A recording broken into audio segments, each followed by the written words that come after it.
going on, golf fans? It's your boy Gsluke with our round 2 DFS and prop stream for the Hero World Challenge. We'll mix in some stuff from the DP World side as well, but we're going to go over anything that you need for your Friday exposure and hopefully have yourself a day. And that'll include a look at the weather reports, some DFS strategy for round 2 showdown, GPP ownership. We'll talk about where a lot of the field is going to be going, some strategy involved when going and actually building your lineups. And then afterwards on the underdog and the prize pick side, a complete breakdown of conditions for Friday, as well as some pieces of exposure that you might want to tail. And that'll include a couple pieces of underdog exposure, also a few bets on Hard Rock Bet that have already mixed in. But hopefully everyone out there is having a fantastic Thursday so far and has an outright on Scotty like me, right? We got him at the top end of the board, right where we want to be after round number 1. And we've got a whole other 54 holes to sweat out. So we got Dave in the chat. Welcome on in, buddy, with the quote from the absolute GOAT DGen75 says, have you made your lineups yet? Yeah, hopefully not before watching this video. But if there's any questions that you've got, any player deep dives that you want me to go through when we get to that later on, feel free to let me know. But without further ado, let's go ahead and get this thing started. So first and foremost, we'll go through the course conditions today, which if you split it by the first and second half, it technically played a half a stroke easier earlier. But remember, that's only a 20-player field. So you're talking about only a couple stroke difference across either side, leading to a half a stroke difference. So that's more variance than anything. You had some of your better players going off later as well. And tomorrow, the weather looks completely flat. So when we take a look at the Friday HRRR forecast, we're talking about sub 10 miles an hour wind the entire day. And they're not teeing off until closer to noon. And you can see on the afternoon, it actually gets even calmer than what you had in the morning. So today's scoring of about -3, you had the people on the broadcast saying they think that's actually going to be the hardest of all the 4 rounds. It may actually improve compared to that. So it's looking like one of the lower scoring Hero World challenges that we've had for quite some time. Still want to be looking at things like around the green for scoring on par 5s and their drivable par 4s, but birdie or better percentage, and I'd say Bermuda grass putting maybe a little bit more important for this year's event than what we historically see at this sort of event. And although we don't have reliable shots gained metrics to go through, we do have some on Data Golf, which are approximations based on the shot trails that we have on the website. However, just know that there's a lot of there's a lot of errors involved with some of these shot trails. If you guys were following players today, you would have seen that, just tracking them, that they changed almost every single time that you loaded them. So I don't think we can look at these with the 100% certainty as we typically do here, but later on, we're going to go through some of the ball striking poppers, maybe some of the guys that got unlucky with the putter, and we'll use the extreme examples out there for our round 2 process. But before we do so, I do want to go through ownership across the board and where the rest of the field is coming in. It's just like main slate, I've got ownership up for the entire field. So of course, guys, normally we only show like the top 10 to top 15 players, but it's the last event of the year, so we might as well just give away the entire set of ownership so we can really talk through it. And it's a similar dynamic to what we had in the first round, or I should say for main slate yesterday, where Scotty is your highest owned guy. I've got him a little bit higher owned than what we had for main slate at 55.5%. And then it's really spread out for the rest of the field. The other 19 players, your lower owned guys are closer to like 24, maybe 25% owned. And then your high owned guys like a Wyndham Clark are like 35% owned. So it's that same thing where you kind of just play your guys across the board. You do have to navigate a Scotty Scheffler. And because the guys in the 6K range are still like 25 to 35% owned, it's not like using a Scotty Scheffler and when it forces you onto the 6K range, it gets you onto guys that are a whole bunch of like low owned, like sub 5%ers. That's not the case here, right? It's not a normal set of a main slate where we have like 60 to 80 guys in the 6K range to choose from. It's only 5 to 10 between the 6 and 7K range, and all of those guys are nearly 25 to 35% owned. So if you use him, you have to be really careful about the 55% mark, and it does make leaving salary on the table a little bit more difficult as well. So, but outside of that, you have some guys that are maybe being a little bit overlooked. One example of a player that I'll be getting to in my lineups would be a Sam Burns, and you can see over here, it's a Y/HU, and just to make sure that we're all on the same page when it comes to these player pool tags, Y/HU means a high upside player. So that's somebody that's got a high birdie or better percentage, aggressive, somebody that makes more birdies than the rest of the field, and that's exactly what a Sam Burns is. And you could also say that he's a good Bermuda putter. In fact, he probably covers multiple of these categories. You could even say he's a good course history player. He's played here all the last 4 years. He has a couple top 5, top 10 finishes sprinkled in there as well. But you can see on Bermuda, he gains over a stroke per round on that surface as well. So really checking all 3 player pool tags that I'm using for tomorrow. It just as an PSA, that is exactly what I'm using to build my player pool. And as we typically say here on these live streams, you want to have a rhyme and reason for all the plays that you're getting to. You don't just want to be pulling names out of a hat.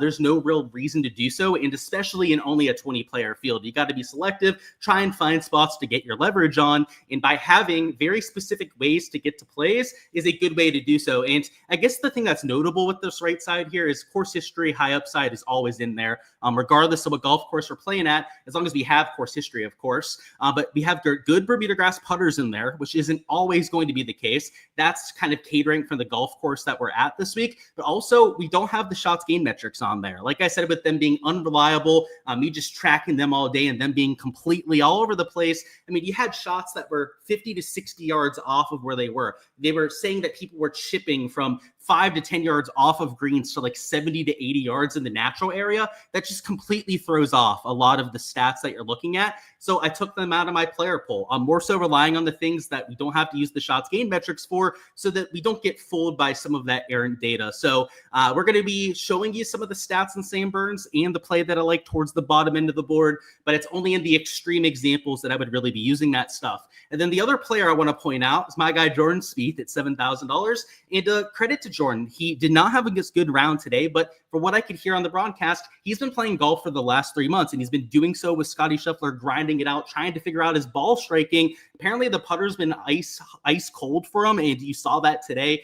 More on that with the shots gained metrics. But Jordan Spieth has been beating Scotty Scheffler when he's been playing him recently, and it's not every single time or anything like that, but when you're playing well enough to knock off world number one, that tells me that he's feeling pretty healthy. And he told the media as well that he wants to play a bunch of events towards the early part of 2026, like the whole fall swing. He's going to play all the early events that you have on the schedule. That tells me that he feels a lot better than what I was probably giving him credit for. So I didn't play him in main slate. It's looking like a good fade to this point, but I think over the next couple of days, it would not surprise me in the least if he has a super low round. He loves this golf course. He's had a lot of success at the Hero World Challenge, maybe the best Bermuda grass chipper that we have of all time, and that is non-exaggeration. Jordan Spieth with the grain, there's no better player in the world that you would want on this sort of a surface. Yeah, give me him at one of the lower ownership marks that we have on the slate. And you can see I have him down as a course history guy, but we could say the same thing about the Bermuda grass putting stuff, and even high upside, right? He makes more birdies than a lot of his peers down there as well. So Sam Burns, by the way, up top, if you take a look at his ownership, he's only 24% owned compared to some other guys around him that are over that 30% mark. But even in these low owned, quote unquote, diamond in the rough situations, it's what, a 10% difference from guys like a JJ Sponda with Sam Burns. You're still sharing a lot of ownership with the rest of the field. So just like main slates in the larger field contest, anything over 1,000 entries, you got to be leaving some salary on the table. You can't just be going out there and spending all your salary, having 25 to 30%ers at every single spot, or you're going to duplicate yourself with at least a handful of lineups, if not in some cases, massive dupe trains of 50 to 100 lineups, which sometimes we'll see for Sunday Showdown when we have the placement points in play and people get a little bit too top heavy with their exposure. But on a 20-player field, we can see it even for round 2 and 3 Showdown as well. So just something to be cognizant of. I would probably leave a little bit more salary than usual on this kind of a slate. And then guys like a Sam Burns, a Jordan Spieth, or other low-owned guys that I'm mixing into my lineups as well can also help you start to get a little bit different. But yeah, ownership, maybe not as big of a factor as normal on this sort of a slate, but you still want to be making sure that you're building a player pool that makes sense, that you're very intentional about the players that you're getting to. And it doesn't have to be the same tags that I'm using in my player pool. By the way, guys, this projection sheet can be found on my Patreon page. Link in the description of the video to go out there and check that out. On there, my entire player pool has the rhyme and reasoning behind it for why I'm getting to them. I'm corresponding with this, but the parallel, even if you're not somebody that subscribes to my Patreon page, and even if you do want to have slightly different player pool tags that you're using for your plays, totally fine. Just be intentional about how you're using them, right? About who you're playing, because if you're picking names out of a hat, that is not a sustainable way to play PGA DFS long-term. You might spike a victory every once in a while just based on pure variance. But if you want to actually grind down an edge and be somebody that can play in the higher stakes contests eventually, then you have to up your game a little bit more than just that. So that's what I'll say about ownership. Embrace the variance, embrace the chaos of an 18-hole slate. And now let's talk through the prop and betting side of things. So, and I do want to show you guys the shots gained metrics real quick as well. So before we get to the prop and betting side, I want to show you guys some of these poppers that we just went through. So we go to the bottom end of the putting list. See, Sam Burns lost 5 strokes putting today, and Jordan Spieth lost over 3 strokes putting. Now, Spieth, we got to see on the broadcast because he was playing alongside world number 1. So they're going to show Jordan because of that, and also it's a very popular player in Jordan Spieth. He actually missed a whole bunch of short putts, so that checks out.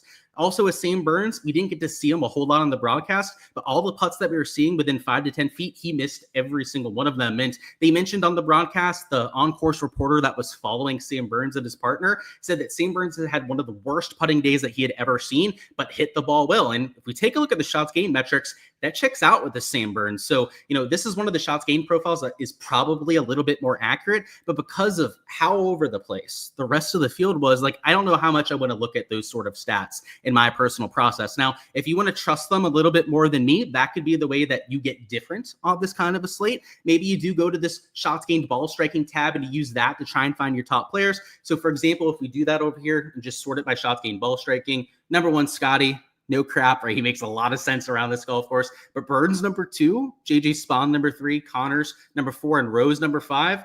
But that's probably as far as I would take it. Some of the short game stuff is for sure going to be off. The around the green is probably the one category that I would ignore pretty much whatsoever. But now let's look at the prop and the betting side, which at the bottom, I do have the averages for the Nedbank and the Crown Australian on there. Crown Australian round 2 has already started because they're in Australia. They're way ahead of us with the time zones, of course.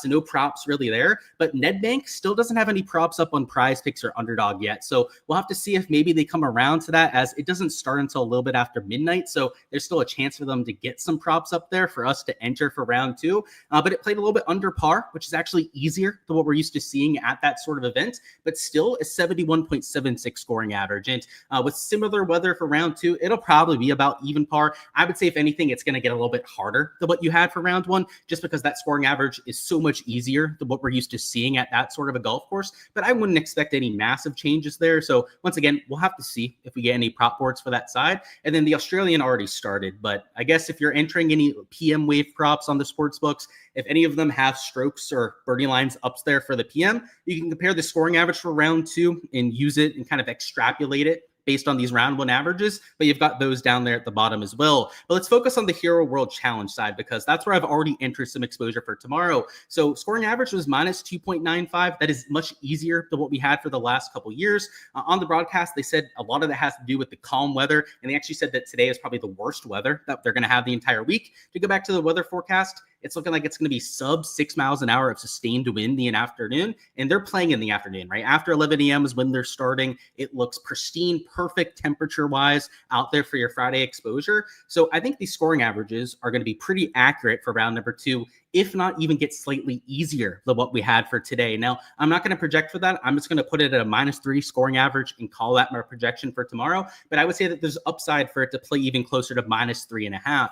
Birdie average should be close to 5.25 to maybe like 5.5 per round if it does play a bit easier. Bogey or worse average probably won't change very much. Maybe it goes down to like, 1.8 per round, but nothing more than a 0.15 or maybe 0.2 difference in either direction. And then fairways and greens, I don't think we're going to get lines for them this week. There are only 13 fairways at this golf course because there are 5 par 3s, but it was about 10 fairways per round. In the green average, which is typically closer to 12 per round, with the easier scoring average, you had the higher green regulation average, which had to do with the lower winds, maybe slightly more receptive greens than what we're used to seeing as well. But 13.25 per round as opposed to the 12.1 average that we had for 2024. So these sort of metrics, I think, are going to be very useful for tomorrow. And using those averages, there were a few pieces of exposure that I took over here on Underdog, and you had the NFL board up there for a second. But let me show you what that looked like. And what I started with were some strokes unders. So I'm going to load the strokes board so that we can start there. But they had a whole bunch of guys at 69.5 that on Fanduel, if you take a look at their strokes board,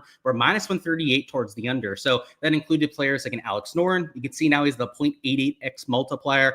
We snagged that for even money before that on the Patreon page. Guys like a Sepp Straka were -138 towards the under, and he's now got that 0.88x multiplier. But there are a few other guys as well. I'm not going to give away every single play that I've already entered at this point, at least the ones that have already bumped. But I really liked a lot of guys at 69.5. because if we go back to the averages, just have a field average day. It is a very strong field, so it's not a given for everyone out there. But if you're an average player, you're coming in with some pretty hot form, like a lot of those players that we just went through were, then they make a whole lot of sense to match that kind of average. And that's why on a site like FanDuel, they were like minus 138 towards the under. So those were some plus EV values that I mixed in. By the way, at even money, those were 2.7x because of the correlation rules that you have on Underdog. So not the full 3x payout, but still pretty respectable, considering that the correlation does matter on that sort of a two-man. But here are two props that are still available at the 50-50 mark. Now, the payout's only 2.58x, and that's because of this bogey or worse prop that we have here in Scotty. But Scotty was somebody that I took for the under at 67.5. And as you can see, like those other props that were posted, that one got bumped down to 0.88 as well. And the thing is with Scotty on FanDuel, he's at 66.5 strokes. So that's an entire stroke discrepancy to what we have here on the underdog side. And even on DraftKings, where he's at 67.5, he was minus 130 towards the under as well. Same thing with guys like Norn. He's minus 130 for the under on DraftKings. A few of the other guys like Harris English, Sepp Straka were at 69.5 and minus 130 towards the under. I think a lot of those plays make sense. Since Prize Picks didn't have a board up before, so I'm going to go ahead and refresh this and see if maybe they got something posted since then. But if they post a lot of those guys that now have that multiplier on them for even money at 69.5, then I think that's probably the best way to attack it, because not only can you get those without the multiplier, but the payout for a two-leg there that's correlated is 2.75x as opposed to 2.7x on Underdog. Now, I think there's also a chance because of that minus 130, that minus 138 odds that you have on FanDuel, that a lot of those are bumped by 0.5. They should be. If they're not, right, attack them at that even money at that 69.5. But as is, you've got Abatia, who's at 69.5. On FanDuel, he is also minus 138 towards the under. So that's another plus EV value that we have there, especially because I think conditions might actually get easier compared to what we had today. And then instead of a Scotty under on strokes, I've got his under on bogeys, who is also minus 130 towards the under on DraftKings. And you're talking about literally the number one bogey avoider on tour the last 3 seasons. And I don't think he was actually number one this season because he played at all the harder events and not really a whole lot of birdie fest, but he was top 5 in the category. And if you normalize it for the golf course that's played, like bogeys are worse gained, he's number 1 in that category by far on the PGA Tour. But even just raw bogey or worse percentage, he had the number 1 ranking like 2 of the last 3 seasons. And that's despite, again, playing some of the harder events and harder golf courses that we have the entire year. So at 1.5 bogeys or worse, that average might drop a bit to that like 1.8 range, as I was saying before, which means he has to make 0.8 bogeys less than the field average. It is a strong field. So it's not like this is a regular PGA Tour event. And in that case, this prop would be like the biggest piece of value that we've seen for quite a long time at that 1.5 number. But even in this sort of field, minus 130 odds towards the under is probably worth mixing in. But I would keep an eye out for Prize Picks a little bit later on to see what kind of board that they have posted for everyone. Because if they have some of these guys at the even money mark that haven't bumped quite yet, again, the payout might be a little bit more advantageous over there. So for the rest of the prop stuff that I'm entering for round number 2, you guys can find that on my Patreon page. Projection sheet before, that was the DFS stuff. You guys can find that via golf DFS tier. The golf prop tier is how you can access for all the Underdog and Prize Pick stuff. So obviously when that board drops, maybe even the Ned Bank we get some props for, I'll be deep diving those, as well as the NFL stuff that I have over there as well. You may have already seen earlier this week that I have a video up for Thursday Night Football. If not, after this live stream ends, make sure to check that out as well before lock. A lot of nuggets over there for DFS and on the prop side, a couple pieces of prop value that we're able to snag over there. Make sure to check all of that over there on the Patreon page as well. Let's go through some Hard Rock bet exposure. So I promised you guys some sportsbook exposure here towards the end. We got an Adrian Moronk over on the best score versus David Rivado. And this is probably the most egregious line that I've seen on Hard Rock for quite some time. David Rivado is a below average to a bad DP World Tour player. And, I'm just spinning facts. I'm not trying to be disrespectful whatsoever because, if you're a professional golfer whatsoever, you would whip my ass and you'd whip 99.99% of golfers out there's ass.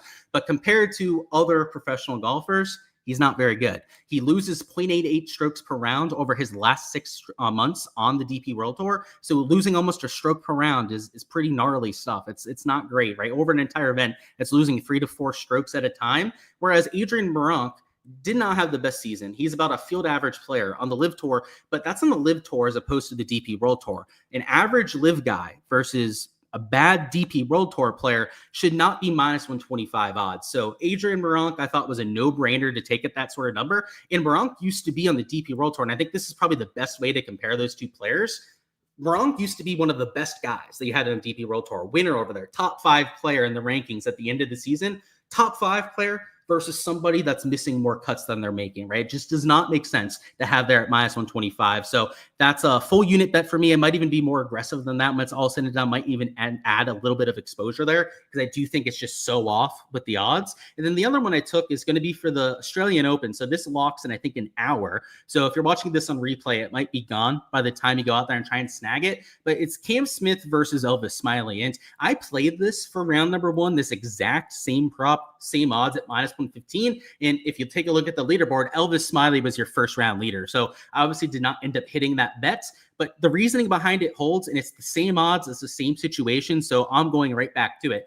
Cam Smith is an above average Live Tour guy, had some top 5, top 10 finishes, not his best season either, but even Elvis Smiley, who is a young up and coming stud on the DP World Tour. I've played his unders on strokes or overs on birdies plenty of times on sites like Prize Picks before. I love the kid. He's just a stud. He's going to be good on the PGA Tour someday, just maybe on some of the shorter courses that we have around there. But Cam Smith, I mean, let's remember who we're talking about here, won the Open Championship at St. Andrews. You're talking about a guy who won. He got into the top 5 of the final standings, I think, like 3 years in a row. I think even top 3, like two years in a row on the PGA Tour with the FedEx Cup standings. Won a Players Championship, won some big time events like the first event in Hawaii that he ended up winning, the Tournament of Champions, Century. I was thinking for that, the Century, which we don't have this year, unfortunately. Loved that event, loved that golf course, but it's in complete shambles because of some of the drought conditions that they have and some of the fire stuff that they have in Hawaii. So unfortunately, he's on the Live Tour anyway, so it's not like he could go out there and defend that. But guys like Cam Smith that are those level of champions, top 5, top 10 players that we have in the world, should not be minus 115 versus Elvis Smiley. And in fact, if you take a look at the 3-ball odds for both of these matchups, they're heavy favorites in both cases. So for example, in Adrian Moronk is like plus 120 in his matchup. The David Rivada guy is like plus 180 or something like that. The second matchup, I think Cam Smith is like plus 125. I think Elvis Smiley is like plus 150 or plus 155 for his sort of 3-ball matchups. These players are the clear favorites in those matchups, and it's even money on a Cam Smith. And again, the tie is no bet. So tie means you get your money back. Same thing here with Adrian Moronk. He's only minus 125.